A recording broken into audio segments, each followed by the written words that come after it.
Hi, my name is Ken Spector with Living Eco, and we're here today at Debbie Durkin's Eco Oscars. I'm here with Jeremiah Bitsui, and Jeremiah is an actor, and you're also green, and we're going to talk to you about this. Yeah. You were talking before about the fact that you did, 5 years ago, an indigenous rights, was it some sort of festival? From what we know, the first global indigenous film festival. I'm Native American, and so a lot of the ways that we live are very, kind of eco-friendly. Yes. And a lot of the ways of life are just they promote eco-living. And so it was kind of cool because it was a fusion between indigenous living and modern-day sustainable methods. And so what we did is we had a film festival that really promoted, showcased, and highlighted a lot of those issues. And so we showed one of the films that I produced a few years back, and we did a number of things. We worked with kids, kind of showed them elements of green filmmaking. So it was awesome. Oh, very good, very good. Yeah. And today, what do you do today that's green, or what type of tips can you give the people who are watching this interview as far as green tips? Green tips. I would say, in terms of, this is probably like the craziest thing. I'm not one to really openly promote big brands and whatnot, okay. But there's this, it's the Nissan Altima, I think it's called the Nissan Altima Green. Okay. And literally, I've been driving this car for like a week. Uh-huh. I rent a lot of cars, which probably isn't the most green, but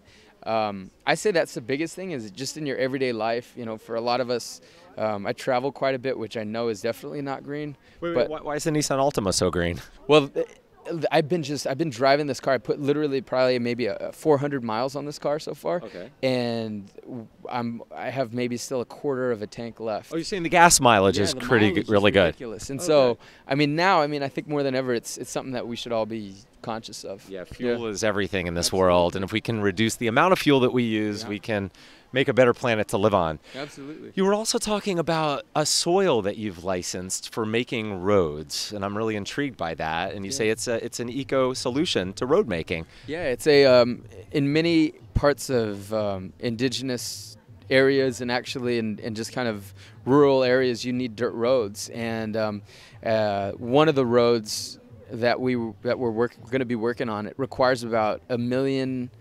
gallons every year. Wow. Of water, and that's very wasteful. Yeah. That's a lot of water. It's a lot of water. So what this does is it's called bionic soil solutions, and what we do is we're able to stabilize the road and make it at the minimum a 10-year road. Yes. And so it requires no water, nothing. Once we have it set in place, it's already the thing is set.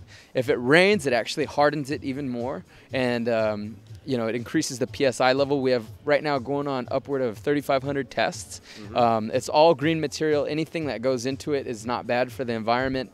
It's different than like Red Dog or any of the other stabilizers that are out there that are kind of like more well known. Sure. And so the good thing about this is eco-friendly. It's good to use, and so if you have a ranch or if you have a mine or whatever that you need, this is actually very good for industrial use too. Yeah. Because some of those roads that they use, like in mines, people don't think about it, but they're highly trafficked. Yeah. Sure. And so there's like the mines up in North Dakota. Mm-hmm. They're used so much that in terms of tons. Heavy equipment and everything that's running on there, it would equate to, on one of those more busy industrial roads, it'd equate to be like the 405 here in LA. So the people watching know you as an actor on Breaking Bad, perhaps, but they probably don't know that you also own this construction company, which is, how long have you owned this company for? It's about 5 years old, and it's been good. We always look for sustainable ways of building things, and we're really kind of pushing modular building also, just because it leaves less of an imprint depending on the method. Very cool. Now, speaking of soil, there's so much packaging out there on products, whether the products are organic, whether they're dog food products. There's so much plastic, and we know that plastic isn't really so great for the soil. Yeah. And there was something that really intrigued me. I actually have it here in my pocket. It is, you've probably never seen anything like this. Think of the form factor of a traditional lip balm tube. It's plastic, right? Yeah. And it's got that little twist on the bottom. Yeah. Right. What is that? What is that? Take a good look. Look at the packaging on that. What do you think? That's awesome. So that's home compostable. That's a lip balm tube. This is Organic Essence and it's just lip like balm, but the actual tube turns back to soil. And you had been talking about soil, and I thought, this is soil. This turns to soil when you're done with it, like all packaging should.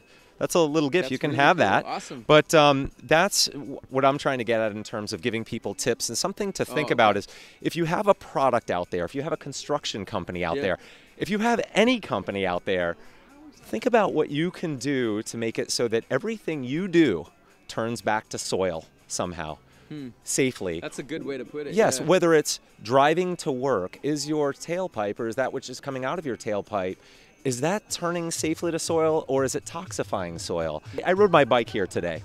How can we reduce the impact that we have on the planet? One thing we did, and I'm just thinking it's really cool that you mentioned that. I mean, my friend, she has a little Fiat, and so there's a few of us that came, and we all piled in this little Fiat, and we just came down here because we thought, bigger is not better. No, you're absolutely right. And we're in a posh home in Beverly Hills, and I look around, I think the fact that there are green lawns, if the lawns are that green and we're in a desert, a semi-arid desert, there must be a lot of water being used. What if, like, I talked to Luke Perry the other day, he was on several TV shows, on a new one, and then he was on 90210 years ago. Yeah. He doesn't water his lawn at all, and his neighbors hate him.